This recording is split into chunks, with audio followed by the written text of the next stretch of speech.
நீங்கள் இல்லாத நாளே எப்படி இருக்கும்? இன்றைக்கி நம்மளாம் இருக்கோம், நாம் இல்லை அப்படின்னா அந்த நாள் எப்படி இருக்கும்?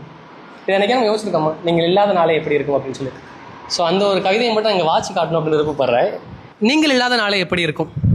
உங்கள் வீட்டு கடிகாரம் அது பாட்டுக்கு நேரத்தை காட்டி கொண்டிருக்கும். சூரியனுக்கு நீங்கள் இல்லாததை யாரும் சொல்ல போவதில்லை, அது பாட்டுக்கு விழுந்து கொண்டிருக்கும். விரும்பியவர்களுக்கு அதிர்ச்சியாக இருக்கும், விரும்பாதவர்களுக்கு மகிழ்ச்சியாக இருக்கும். பல பேர் விடுமுறை கூட போட முடியாமல் செத்ததுதான் செத்தான், ஞாயிற்றுக்கிழமைகள் செத்திருக்கலாம் என்று கூட புலம்புவார்கள். அழுகைகளுக்கு மத்தியில் சில நமட்டு சிரிப்புகளும் உதிரும். அவசர அவசரமாக வந்தவர்கள் கேட்டுக்கொண்டே இருப்பார்கள், எப்போது எடுப்பீங்க? உங்களுடைய நிறை குறைகள் மற்றவர் காதில் விளையாடுபடி பறை பார்த்துக்கொள்ளும். உங்களோடைய கூடி குழாவியவர்கள் இவ்வளவு தூரம் போக வேண்டுமா என்று கூட உங்களுடைய இறுதி யாத்திரையை கூட தவிர்த்திருப்பார்கள். யார் வந்தாலும் வராவிட்டாலும் குறித்த நேரத்தில் நீங்கள் மயானத்தை அடைந்திருப்பீர்கள்.